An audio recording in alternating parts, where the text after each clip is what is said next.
Thank you very much. Sanbonan ma viewers ka Paul Culture Live namhlanje ungolosibili umnandi sibe nechudu ke sikhambile saye Joburg sayofuna la Mr. Eugene Donald Duck Mthethwa from Trompies from Kalawa. Bamas is one of the legends, quite music, one of the legends of music in South Africa. Mr.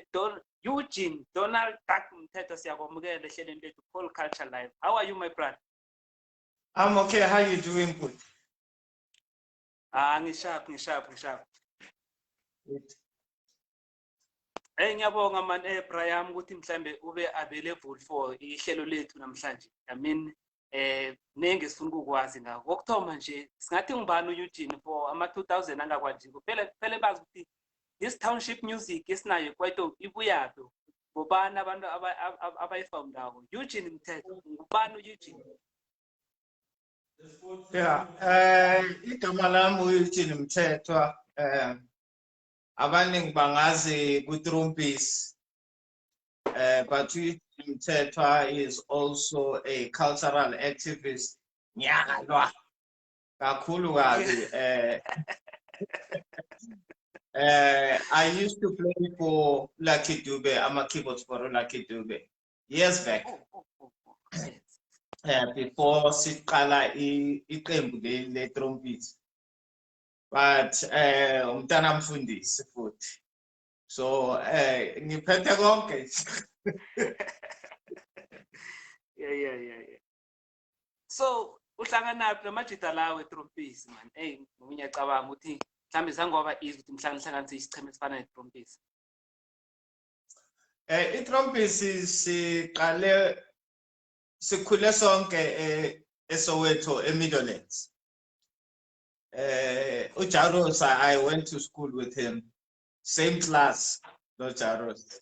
So ilapho sihlangane khona, but bona ke bebe kakhulu ku HIV. Ujaros no Mandla speaking. Bebe kakhulu HIV ni. Mina ngidlala ke ama keyboards for Lucky Dube at that time. uMandla wamuva to ukudlalela uChico edlala ama bass synth for uChico.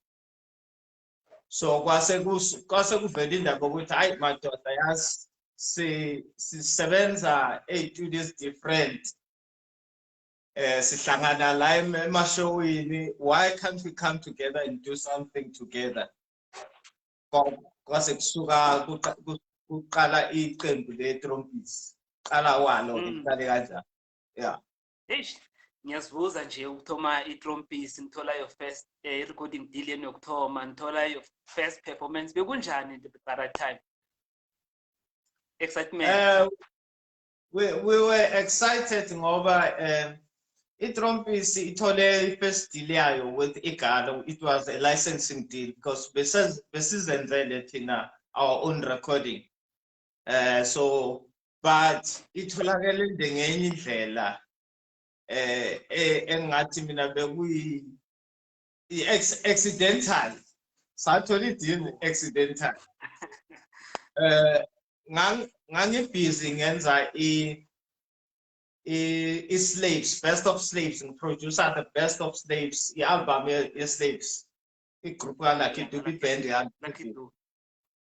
And then ngoba ngalezo inkathi lesasenza ama cassettes. So normally on Fridays eGalo bebenza listening session, which was always attended by sales team, marketing team, management, ama producer abanjengabo Western Kosi were house producers.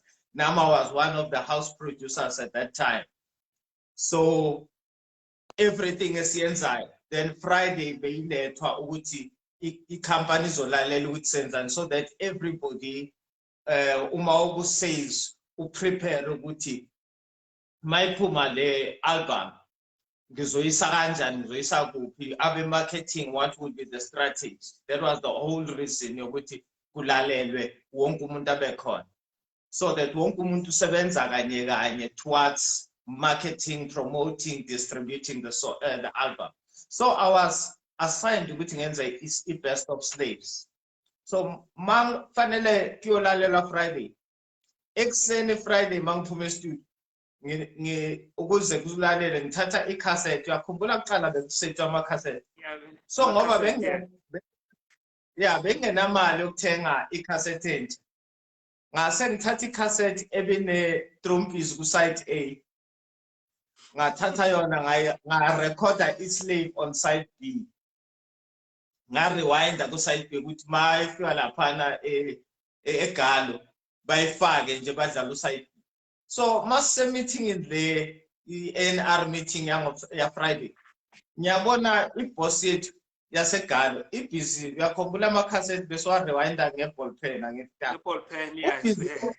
Yeah, ulokhu ibhizi yenza kanje rewinda manje asinakanga ukuthi njobe rewind urewinda i-cassette uyisa ku side A ucabanga ukuthi ngikhohliwe ukuyi-rewinda mangiqeda ukurecorda kuyona.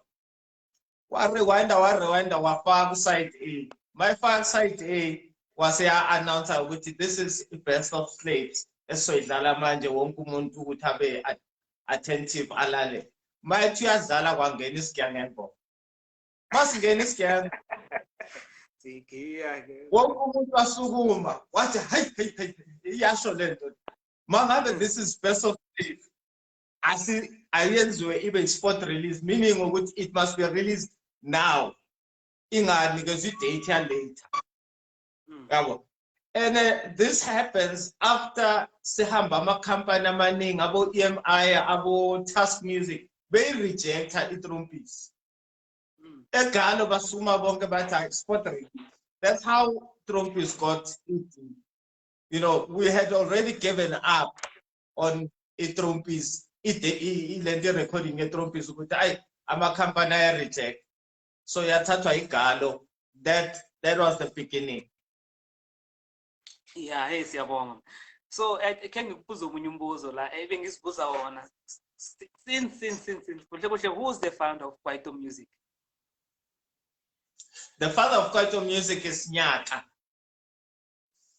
Usnyaka, if you remember, before 1994, ngesikhathi kusasene bubblegum music, abo Messi Pakela, Ali Ket, abo Chaklas, ngesikhathi sabo Brenda Fast. Nyaka was the only artist, ebi rapper with township music.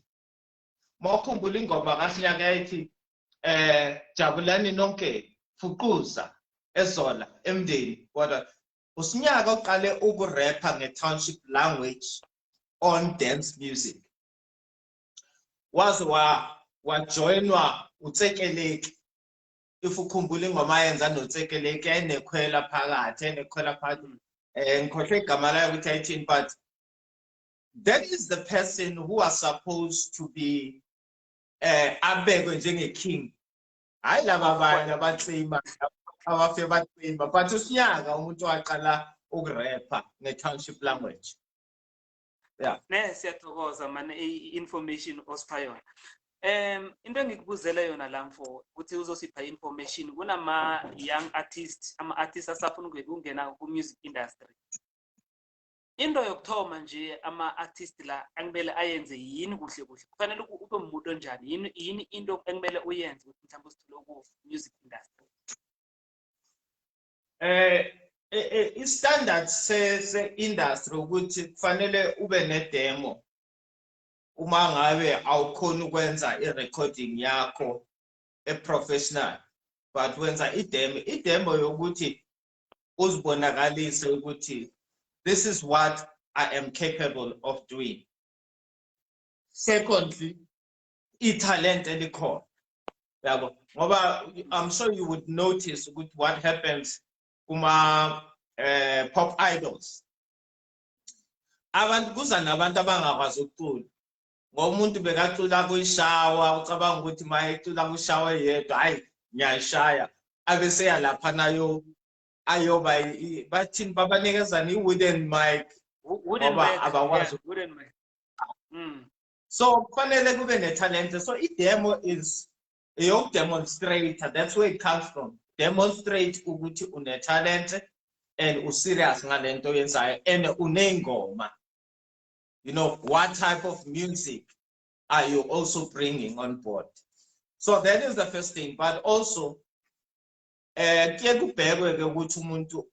how professional is he? How serious is he or her?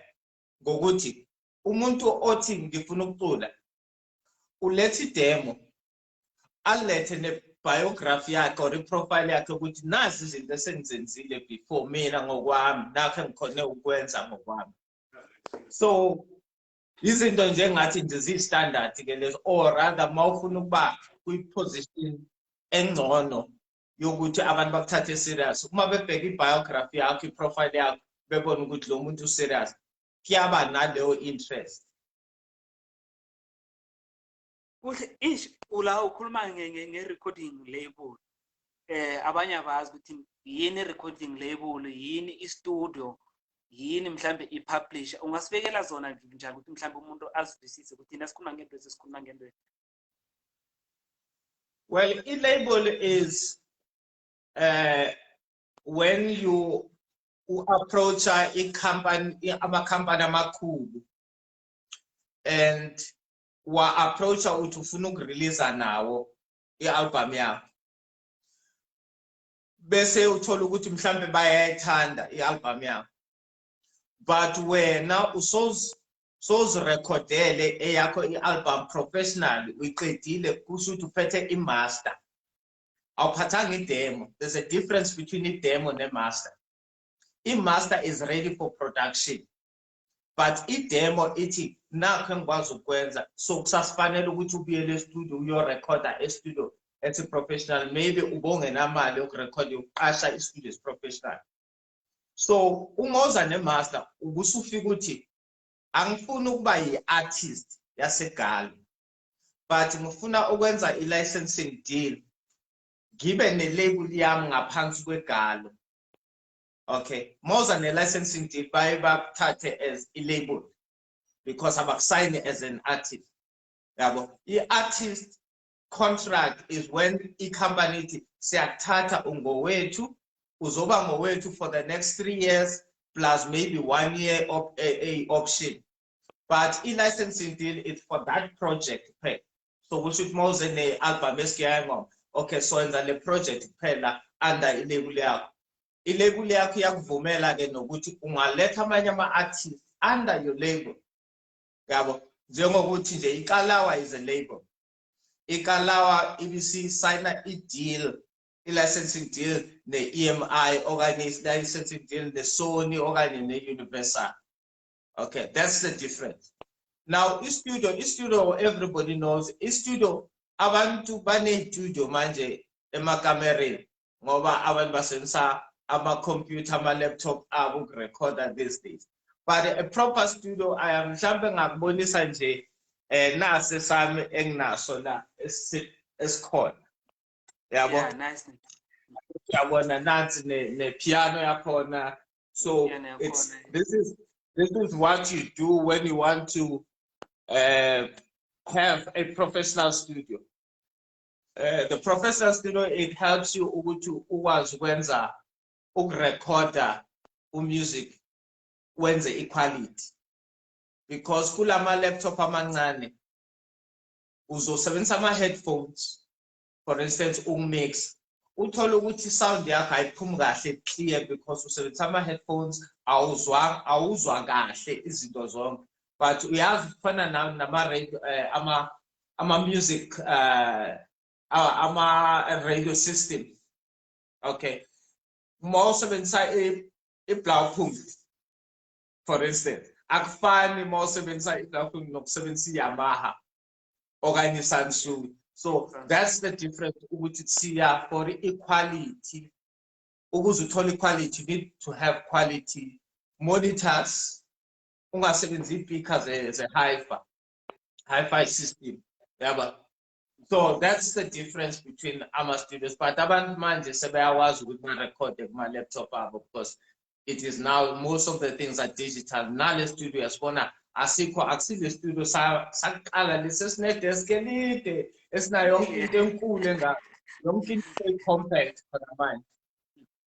And then publishing is abantu who are administering basebenza ngokubheka umsebenzi wakho like uba nezingoma zakho uthi ngicela administrele le ngoma. Administering meaning ukuthi when you administer uthatha ingoma uyoziregister ko SAMRO, uyoziregister ko Kapaso, uyoziregister ko la kufanele ziregister khona ukuprotect ama rights. And then a publisher will also go out to look for business for these songs. Magne movie, for instance, enziwayo athi ngicabanga ukuthi le ngoma le yale artist yami ingafitha la kule movie bese benza i-deal. That's the responsibility ye publisher ukunakekela i-copyright yakho. Sengicedile ungena e-studio ngirecordile manje I need to license my music. Khulunyiswa khulu indaba ekhulunyiswa kola iSAMRO. Ibereka njani iSAMRO wena as artist ufika njani eSAMRO to register those songs? Kubaluleke kangangani ukuthi mhlambe uregister ingoma zakho kuSAMRO? Well, mangicacise ukuthi iSAMRO is the only one that at the moment it is the only organization that deals with what we call performance rights, copyright. Uma ingoma yakho idlalwa emsakazweni, idlalwa eshibhini, idlalwa ehotela, SAMRO must therefore be the one that gives AMA rights, licensing for that particular shibhini to use the music. Bese iyakoleka emsakazweni iyakoleka makudlala ingoma yakho. So uma ufuna ukuregister with SAMRO, you can go online to register with SAMRO. Kube kunamanye ama-collecting society bengizothi nobantu bangaye SAMRO baye somewhere else because SAMRO has failed us in many ways. But unfortunately, it is the only existing collecting society with performance. So iyatholakala online. Bese kuba khona iKapaso. iKapaso, it deals with mechanical royalty, meaning uma ngabe i-SuperSport ifuna ukuthatha ingoma yakhe isebenzise kwi-advert yayo, so bazothatha le music bawuhlanganise ne-advert okanye bawufake kwi-movie that is mechanically syncing music to that particular ad. That is why it's called mechanical right. So iKapaso ke le kufanele uregister nayo for that purpose ukuthi makusetshenziswa music wakho kuma-advert or kuma-movies or kwenye into ukwazi ukuthi uthole ubhadale for that. And then bese kuba khona iSAMPRA ne-IMPRA that deals with performers in middle time, what they call middle time. Now, i-performers was meant for ukuthi angithi kudala bekulokhu kuthiwa ama-artists exploit. Now, what happens is that when you get into the studio, uzobiza abantu aba-different ukuthi bazodlala ama-session musicians. Mhlawumbe ufuna u-guitarist, ufuna umuntu ozocula, kodwa i-lead artist work or leader phambili. But udinga abantu abazokubheka, udinga abantu abazodlala, mhlawumbe ozodlala i-drum, ozodlala i-bass. Now, labantu bonke bebengabhadalwa all along. Bebebhadalwa nje kuphela i-session fee for lo msebenzi abawenze ngaleso sikhathi, mhlawumbe that hour or 2 hours or 3 hours ese-studio. So kwase kuthiwa no kungcono ukuthi kube ne-performance royalty. So it needs the time leyo i-IMPRA ne-SAMPRA edila ngaleyo, and it is the only one that is regulated at the moment. Okay, so those are the rights abantu abangabheka kona, and those are the organizations ekufanele ba-registere na. Until siba namanye ama-collecting society ahlakaniphile azwenza kangcono, azoziphatha kahle, angenzi lobuchwaphilizo okwenziwayo lapha ko-SAMRO nawo amanye ama-collecting societies. Hey, yeah, lezi zinto lezi, yeah. Kunomthetho okhona la. Let me say ngi-artist nje ngu-Paul Culture. I'm recording lapha e-studio sakho. Mangiceda mhlambe ngekalawa uyokubawa ukuthi mhlambe uberekisana nabo. Nase ngisayina that iphepha ima-forms wami we-SAMRO. Ukhona la kufanele ngibafake khona for everything as a SAMRO icale mina as a artist. Unama-shares efanele uwathole wena. Ufanele mhlambe ukusayina unama-shares emele une-percent ekumele ukuthi mhlawumbe ulithole uSAMRO from umsebenzi wami na. angazi kuzwa kahle. Uma ngabe unjengami ukuhlakaniphe njengami.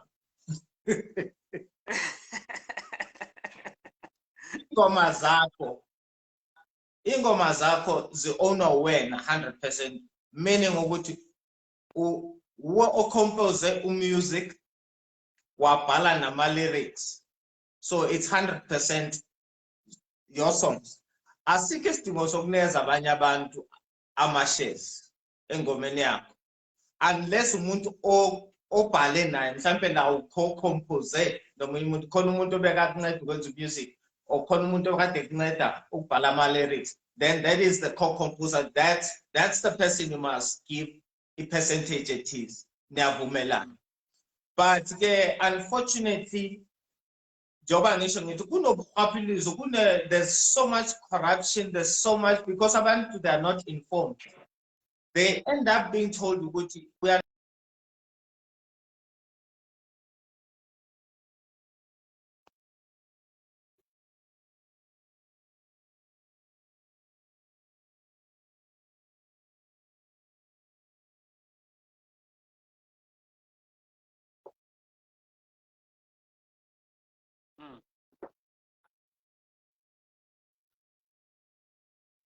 so lose i-ownership.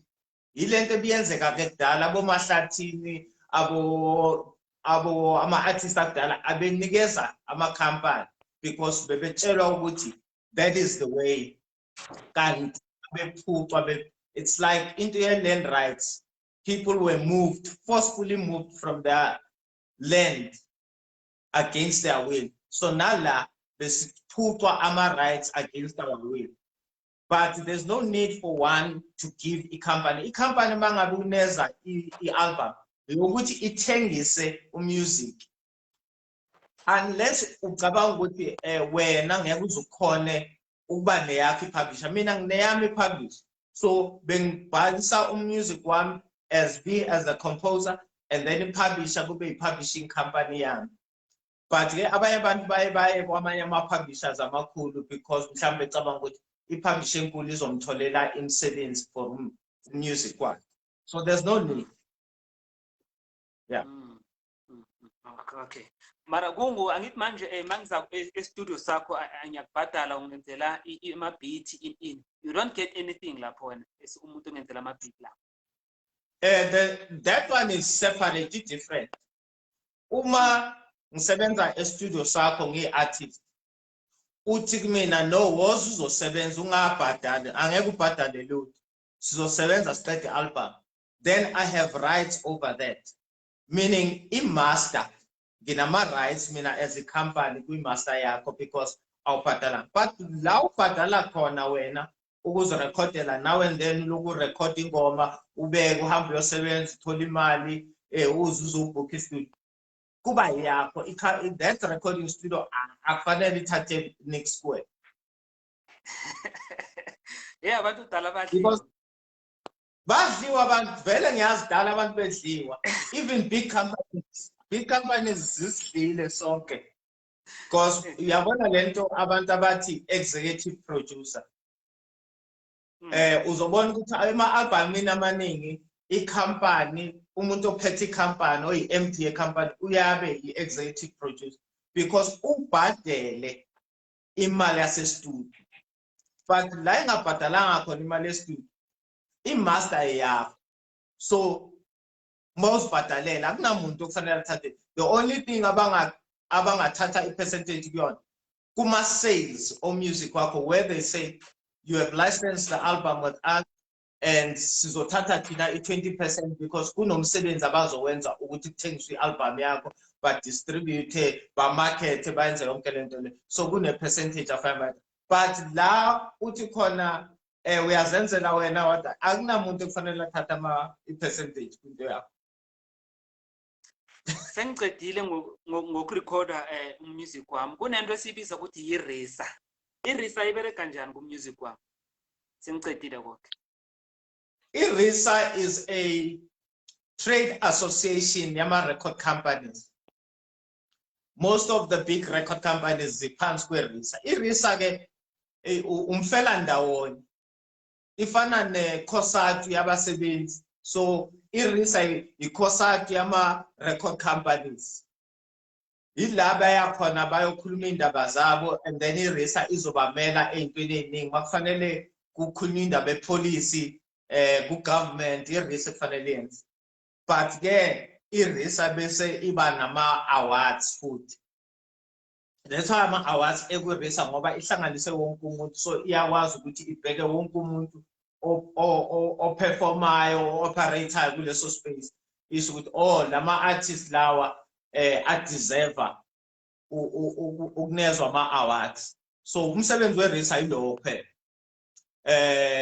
But-ke iRISA-ke seyiventure nakwi-collecting society. ISAMPRA is ingane yeRISA, iSAMPRA. Okay, so iRISA was like a regulatory body. Ifana iyona ebi-governor eza nama-policies e-industry, because khumbula ukuthi industry is not regulated.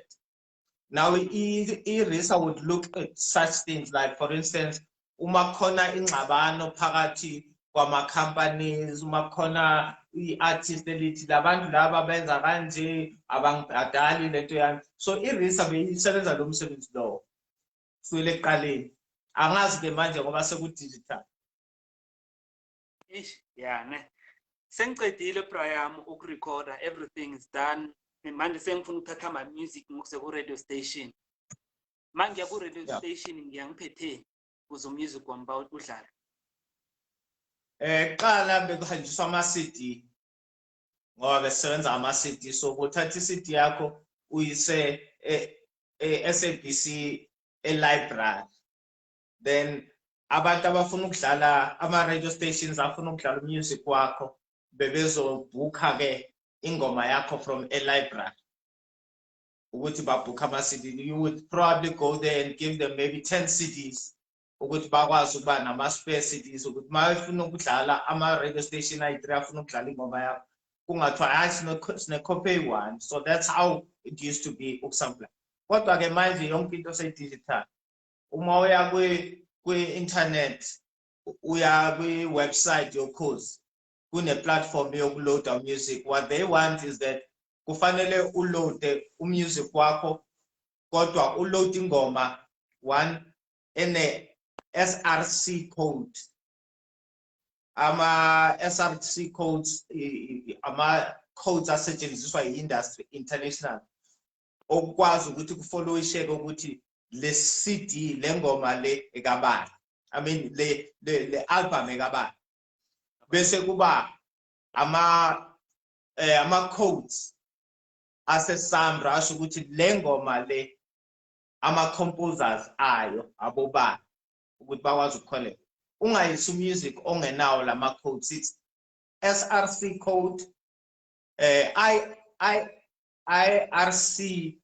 ISRC code, Industry Standard Recording Code, and then SAMRA kune-code yase-SAMRA abayifakayo engomeni yakho ukuthi uma idlala ingoma yakho e-radio ikwazi ukupick up ngale ukuthi hayi ekasibani bani ingoma bedlala ukwazi ukuthola ama-royalties. Ama-ISRC codes awokuthi uma kuthengiswa i-album yakho bakwazi ukulandela ukuthi okay ama-album akho ayingakathengiswe kuphi, kwephi indawo isetshenziswe kuphi, kwe-movie ephi. That's what they use for it. So that's how it is done with all radio stations. Bafuna leyo nto leyo ukuthi ube nalawo ama-codes ayi-2 ukuthi uma uyithumela bakwazi ukuthi i-system ikwazi ukuyifunda ukuthi ibanikeze yonke information about your song. Remember ukuthi you can't be going around and telling people ukuthi yabona le ngoma edlalayo yami. So these codes, they tell whoever is playing the song ukuthi kabani compose obani i-release yephi company. Ngiyakuzwa lapho mara ngithe mangikulandela ku Facebook ngakuzwa ukhuluma kwenye iclip uthi ama-music compiler anokubhala igama le-artist wrong, lokho kwenza ukuthi mhlambe kube budisi ukuthi mhlambe uthola ama-royalties because of that code. Akukhonakala ukuthi yonke lento le ingalungiswa. You see, i-problem akusama code. I-problem ingale kuma-users. Ukuze abantu ba-understand mangithi ama-users like radio, ama-radio stations, uma edlala music. Angithi bekufanele now that we are in the digital era, bekufanele ukuthi ama-radio stations bayidlala music. Kungadingeki ukuthi umuntu abhale phansi ingoma, igama lengoma ephepheni. Kufanele i-system yona ngokwayo i-pick up ukuthi kudlaba. Now i-station, I mean i-channel, i-station esifana ne-SABC bekufanele ngabe sine-system yayo e-digital ekwazi ukuthumela information, okanye mina mangihlezi la ekhaya ngikwazi ukungena ngiyenze ngicheck ngibheke ukuthi ingoma zami zidlalwe kuphi nakuphi nakuphi nakuphi. Now this is the problem esi-create nala ama-collecting society, they don't have i-system emonitorayo, but bathi sizokumonitorela. How do they monitor all over the world ukuthi ingoma yakhe idlala kuphi? uLucky Dube sike sathi sihamba noLucky Dube sahlangana sile pheshe eAmerica, sathi sibhekelele i-TV sebhasini sithora, sibhekelele i-TV kwadlala imovie kwakhala ingoma kaLucky Dube kwimovie engakaze engazi lutho ukuthi ingoma yakhe ifakwe kwimovie enkulu kabi, Power of One.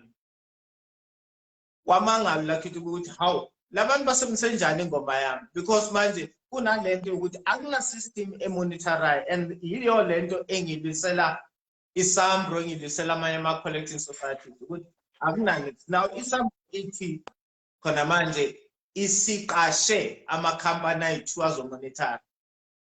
Why kasha amakhampani ayi-2 azomonitora? Why engakwenzi lokhu all this time? Ithini ngalo music wethu osulahlekile, ingane zethu seziyindandane, zi-ownwa abanye abantu esingabazi, ingoma zethu zinabantu abashonile, suddenly abantu babuye emangcwabeni bazo-notify ukuthi ba ama-composers engomeni zethu, yabo. So inkinga ke lebe sibhekene nayo, but that is the situation ekufanele ilungiswe.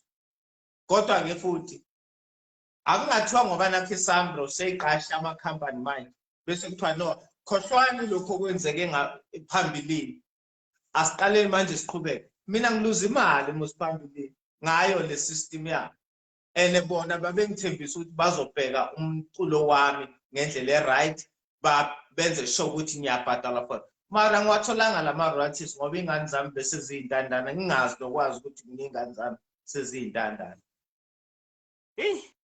Ya inzima nayifika la. Kaningi siyazithumela ingoma zethu kuma-radio station, kodwa ama-email ayabuya athi ingoma zethu azikho se-quality ne-right, bas-reject ama-radio station. But uthulalele sometimes uze badlala ingoma e-worse edlula yakho, or baphinda umusic like oyi-1 kanenje thulalele ikwekwezi uCause FM, Metro FM badlala ingoma e-1, but there are so many artists in South Africa. So what's your take on that? Hey, izi complicated lezinto, zifuna umuntu owaziyo ngempela ukuthi uthini makunesimo esinjalo. Lama up and coming artists unfortunately you know leyo nto le i-discourage i-talent kokuqala, ngoba these young people abana platform manje yokuthi umusic wabo uzwi.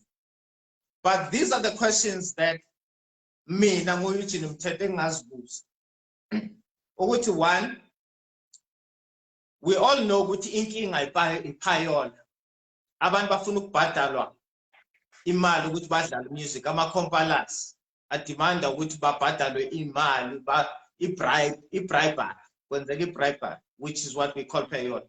So manginemali ngine 10,000 rand nginikeza i-compiler, whether ingoma yami iyabheda or i-right, uzoyidlala ngoba ngimbhadele, yabo. That's why you end up hearing ingoma ezingazwakali ukuthi zithini, kodwa uthola ukuthi ziyadlalwa. Uthi mawulalele yakhe ingoma uthola ukuthi ingoma yami ingcono kunale ngoma, kodwa yakhe ayidlala because wena ubhadalanga iphayona. Iyona nto esiyilwisayo. Umzwakhe Mbulo has raised this kakhulu kabi. Secondly,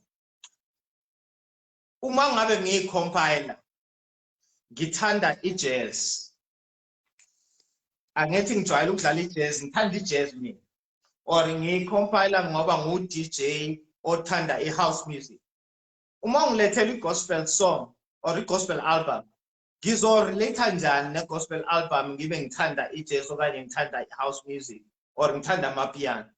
Now inkinga ukuthi ama-compilers akunamuntu ongasitshela ukuthi what is the qualification yokuba i-compile. Kuthathwa nje u-DJ odumile unathi eMetro FM afakwe ngoba uyi-DJ edumile bese kuthiwa uyi-compile. There's no school that teaches i-course ye-compile.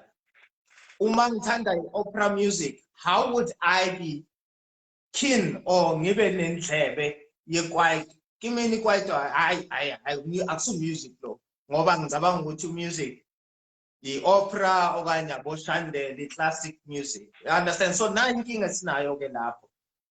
And then bese kuba nenkinga yokuthi i-question enye esidinga ukuthi sibuze basichazele ukuthi what standards are there to say this is quality music, this is not quality. Basebenzisa yiphi siphi standard? Which standard figure of standard the music industry efaka istembu ukuthi nayi le quality ngoba ama-frequencies ale mixing yakhe anje. So yizo lezi zinto esibisana nazo and ngiya-understand abantu abaningi ngeke bazazi. Kufanele ube njengo-Eugene Mthethwa osebe kule industry over 30 years to even understand these issues. And this is why ama-platforms anjengalawa creator are important for up and coming artists to learn. They must learn these things. Abantu abanandaba bajahele ukuba famous, bangena kuma-Twitter baya-drop ama-tracks, but baya-drop. Yabona nje nalo theme siyadrop into, uyayilahla ke. Uyayilahla. As-drop it thina siya-release. So as-drop it thina siya-release athi.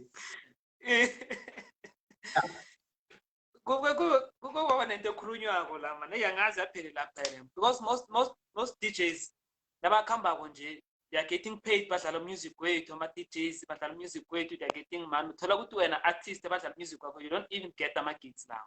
Ngoba nento ehlongoza ukuthi ama DJs mele asayine ngaphasi kweSAMRO then fanele ingoma bodlala bazisubmit eSAMRO ukuthi badlale kuze artist naye ithole something. Ikhambe njani that thing? iSAMRO has always had it dala inayo leyo nto ukuthi wherever angithi remember ngithe iSAMRO idila ngeperformance. Uma ngabe ingoma yakho idlalwa ku-jukebox kufanele umnikazi we-jukebox abhadale. Now ama DJs now kufanele ukuthi ngabe la be DJ yakho bahamba nama cue sheets babhala ukuthi ngidlalele ngoma nale ngoma nale ngoma nale ngoma nale ngoma basubmit.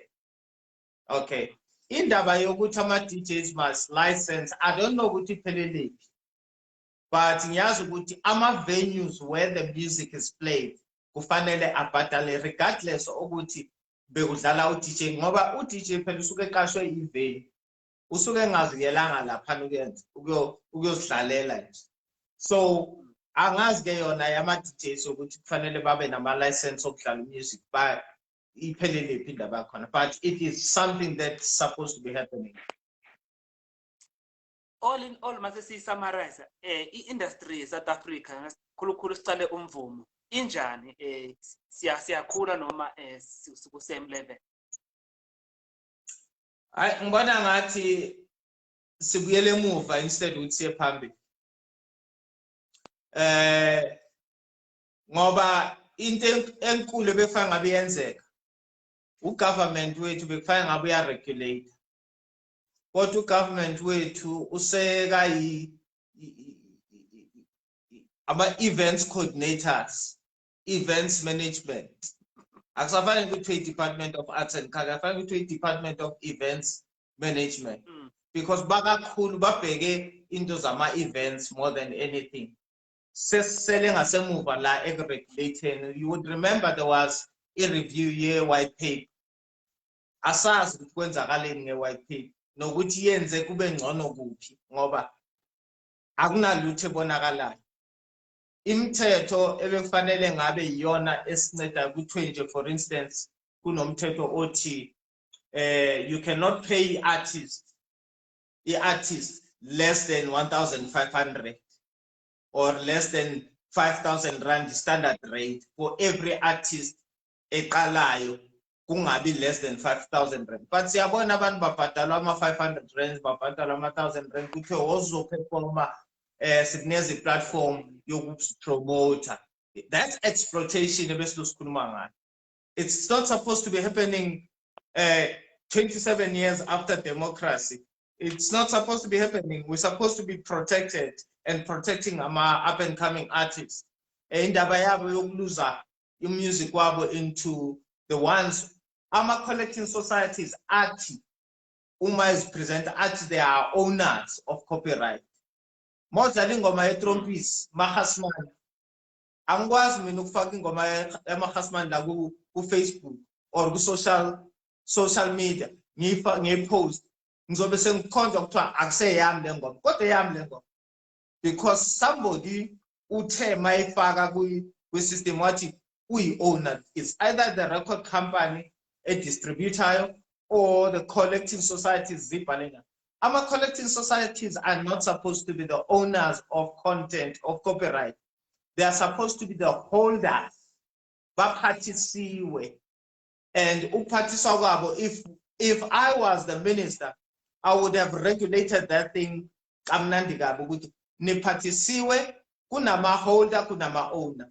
I-owner ilo oqaphi ocompose ingoma, ilo orekhode ingoma ekuthiwa eyakhe. Lo wasethatha ingoma zakhe wathi ngicela wena ungibambele lezi ngoma ungenzele ibusiness ngazo. Uma ngabe uyahluleka, I should be able to go to any collecting society or any company. Ngathi uyahluleka ukwenza umsebenzi. Ngiyawususa manje lo msebenzi ngiyimisa komunye umuntu. And that's what's supposed to be happening. A regulator that space. Kodwa ke sithola abantu yazi ukuthi umthetho sasekhona manje wango-1967 awukashintshi. And it's even worse with the amendments ezenzakala khona manje because kuthiwa mawusayina these deeds of assignment ukuthi kulungile ngiqolekeleni imali yami. Kuthiwa you can only reclaim ownership yalonto le 50 years after you are dead. Ibhaliwe in black and white. But abantu ababheki ngoba bathiwe begijimisa ifame bagijimisa iglam. Bangabheki le clause le. Ikhona i-clause kuma contract abantu abasayina ethi you can only own these songs back to ifamily yakho okanye abantwana bakho 50 years after you are dead. So mawufa namhlanje uzocounter 50 years before kuthiwa okay imbuba ayibuyele kwifamily yakabani bani i-national anthem ayibuyele kulo muntu ayebhalile at least ifamily yakhe yenza. Now after 50 years what are you going to do? Abantwana bakho bazwenzani ngengoma ezingasadlalwa esizikhohlwe nokukhohlwa dala washona 50 years ago. So isuke siphelelwe na ivalue, and this is what is happening. That's why I've been saying this amendment bill is supposed to deal with the issue of reclaiming the ownership back to the owners. Mfo ngiyathokoza igalelo lakho lo music. I mean ngifunde something. I've been to music but ezinye izinto bengazazi. I mean ngibonge nje i-knowledge yakho. Ubhale something la engichazile engikarileko la ku Facebook and ngabona ukuthi abantu abaningi asiyenzi to honor ama legend wethu while asaphila. Ukhulume la ngomzwakhembulu, ukhulume ngoFresh, ukhulume ngoZola, Doc Shebeleza. Ngifuna sicale khulu la uDinewo wamaMzansi Kwaito Music Awards bese sikhulume nangawo nje. Why umfakile ku this category? uDinewo ngimfakile ngoba she's one woman ongene endaweni ejwayele ukuholwa amadoda and wakhetha ukuthi a-honore umusic odelelwayo eKwaito. Si Trompies in the past 27 years, uyazi ukuthi asikaze satholi award kuma-Sama okanye kuma-Metro Awards with all the hits that we have. With Metro playing our songs, even namanje uMakhasman usadlala ku-Metro, but we've never been awarded. It is only Perfecta osinikeze a lifetime achievement award. Ngizakubonisa yona naya lapha phezulu.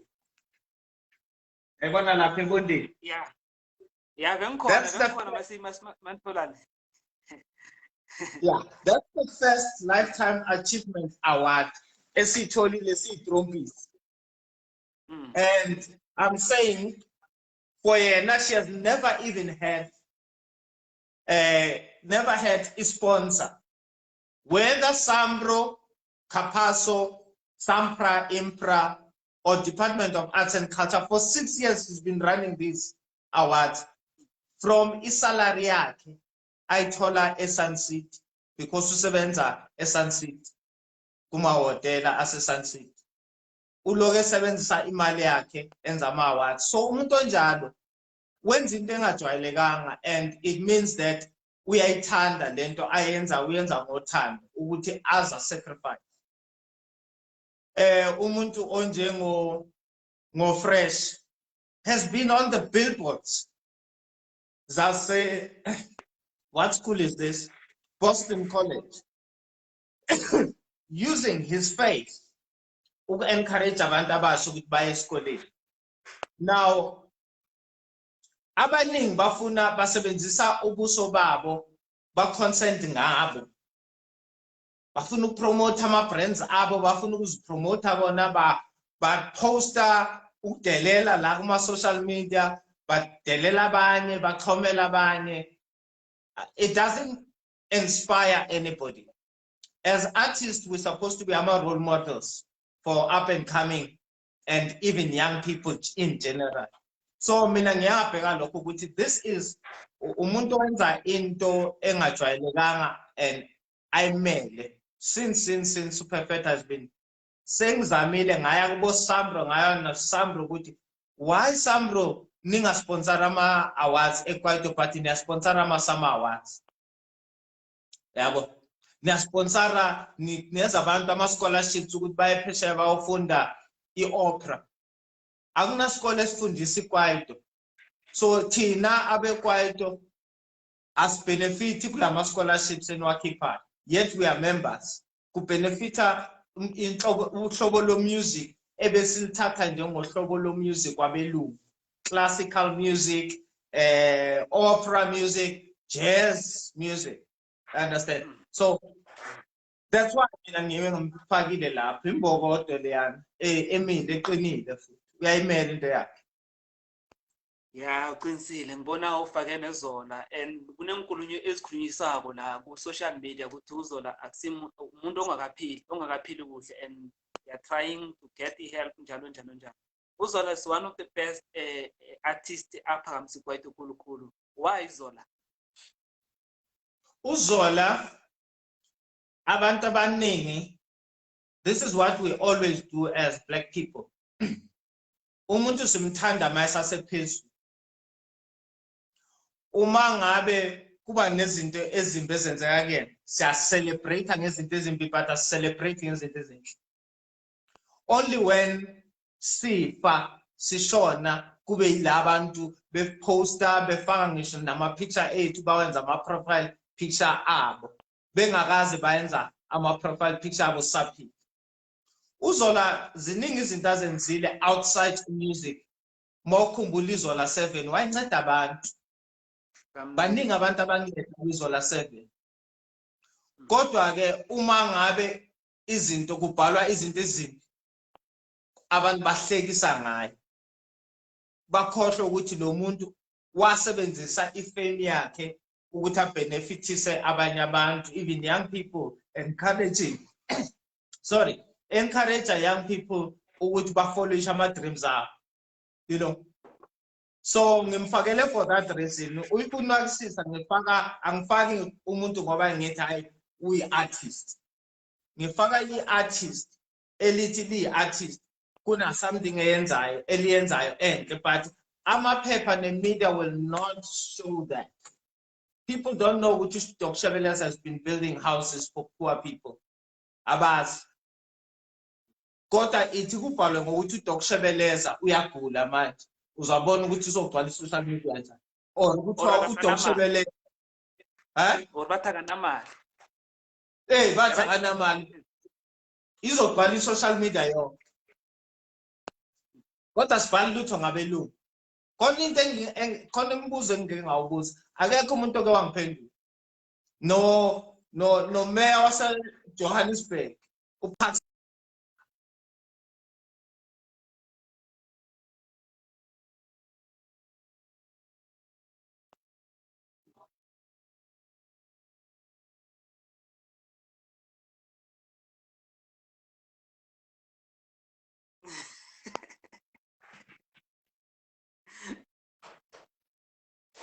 Yeah.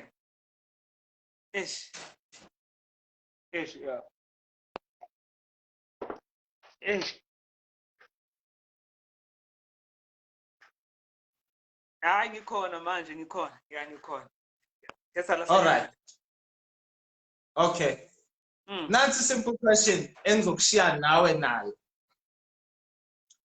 In South Africa, wake wezwa ukuthi khona iartist elimhlophe elifile liphuwa?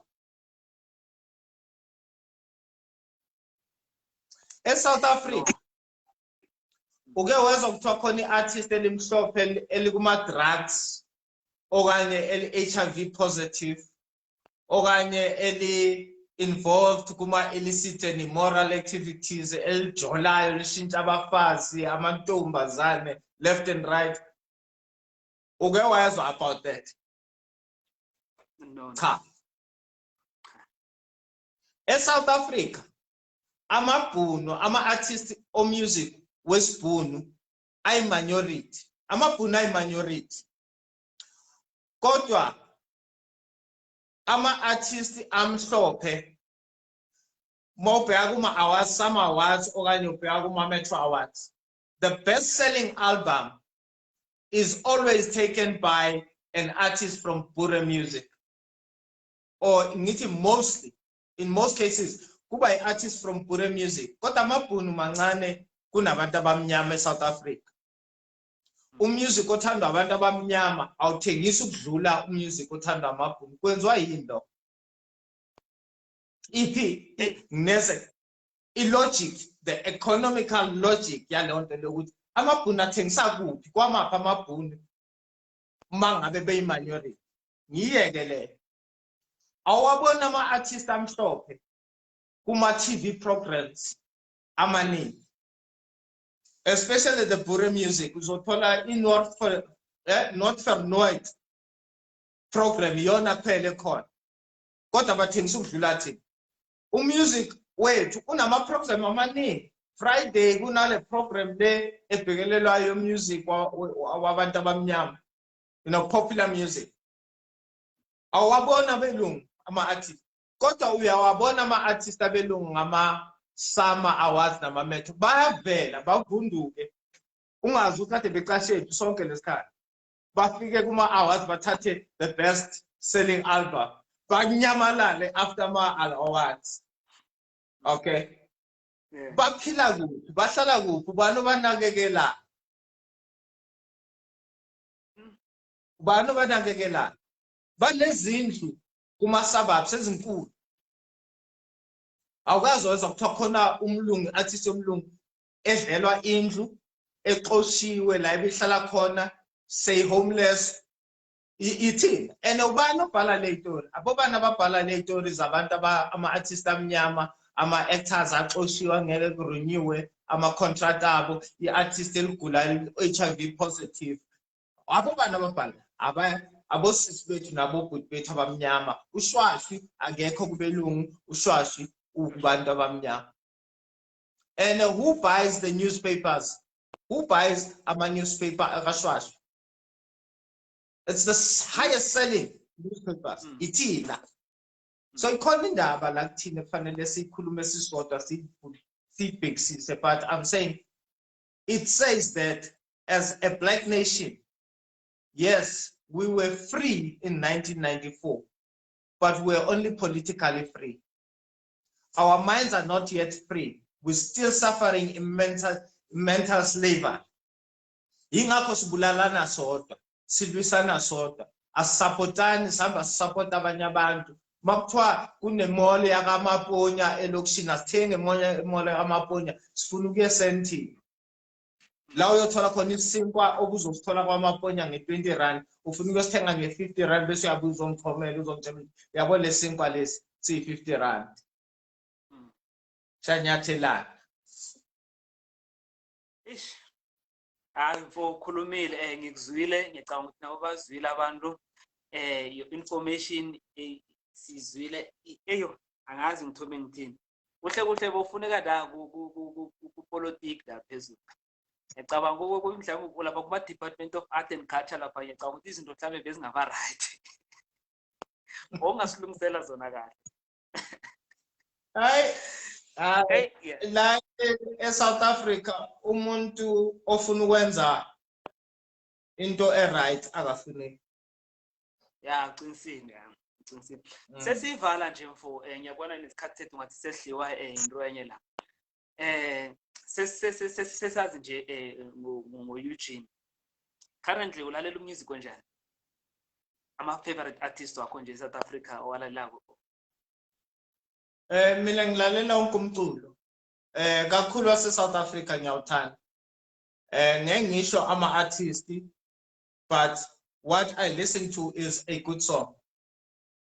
Any type of music I listen to. Umbaqanga ngithanda kakhulu gospel, ukumamela gospel, and ne gospel yakhona gospel like her Joyous Celebration, abo Benjamin Dube, abo Takindo, abo kangubani lo fana lona ngithanda kakhulu, abo Babungwenya, you know, all these gospel artists ngiyazithanda.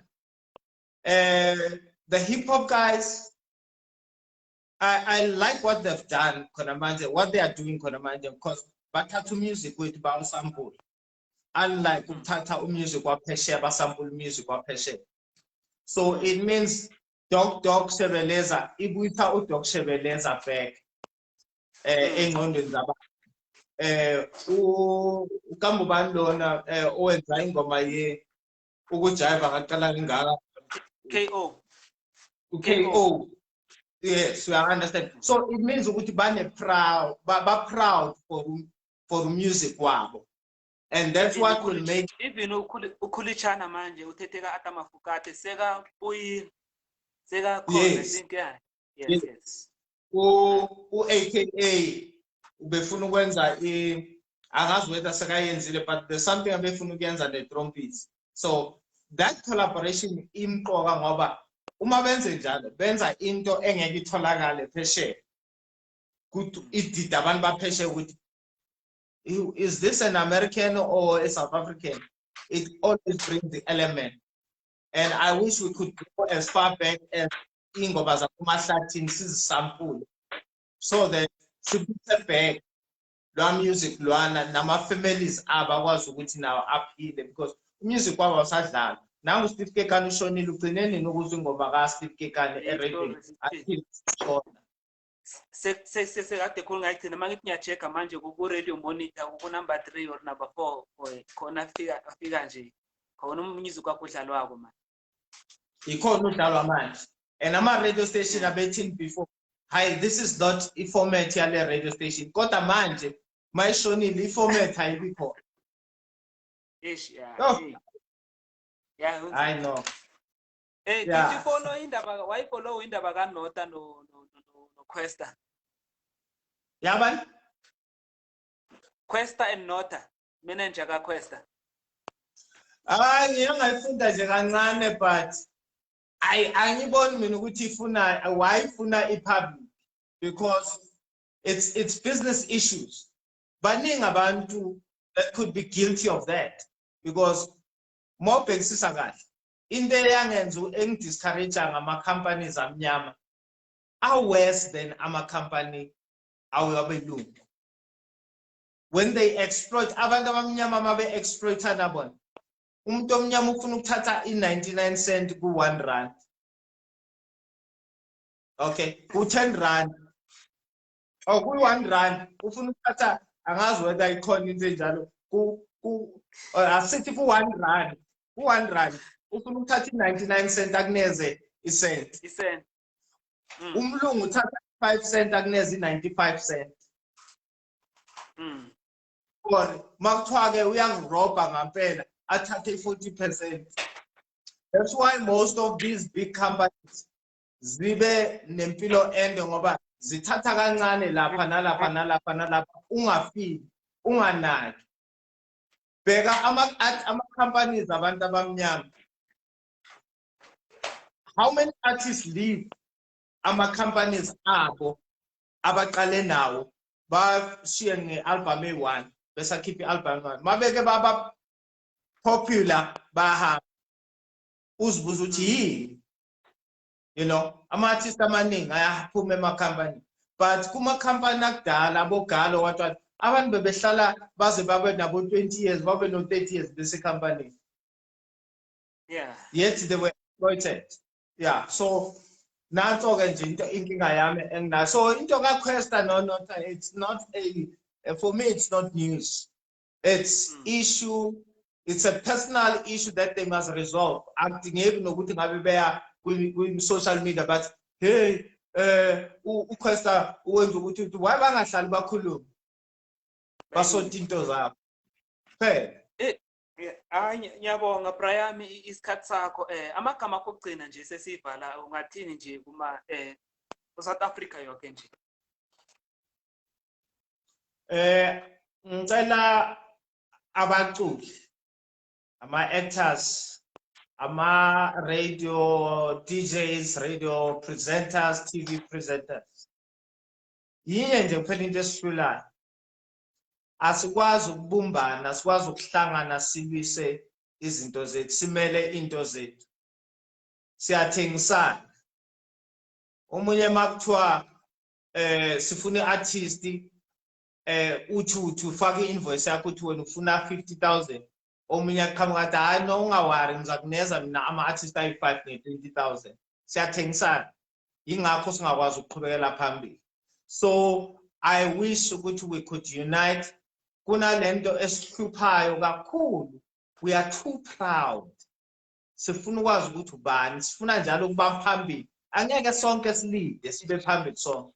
Ukuthi sijwayele ukuthi attention ibe kuthina as individuals. Noma sihlangana, sifuna ukuba phambili sonke, sifuna ukuleader sonke. I-pride yama-artist esinayo.